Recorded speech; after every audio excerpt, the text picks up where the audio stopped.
দেখো আজকের আমাদের কি কি রান্না হয়েছে। ভাতের হাঁড়ি সাইজটাও তোমরা দেখতে পাচ্ছ। আর এখানে আজকের আছে আমাদের সবার প্রিয় ছাল আর পাক কষা, একদম লাল লাল ঝাল ঝাল কষা।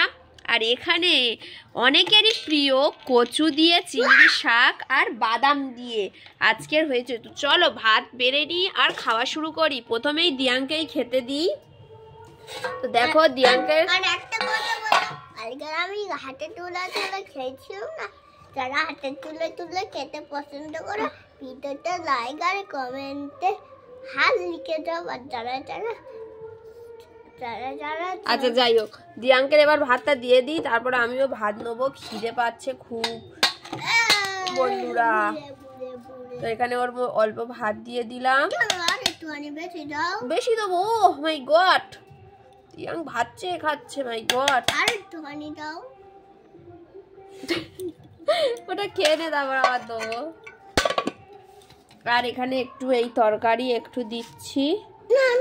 আচ্ছা তুমি চিংড়িগুলো বেঁচে খাবে, ঠিক আছে? আর এখানে এবার দেবো শালপা কষা।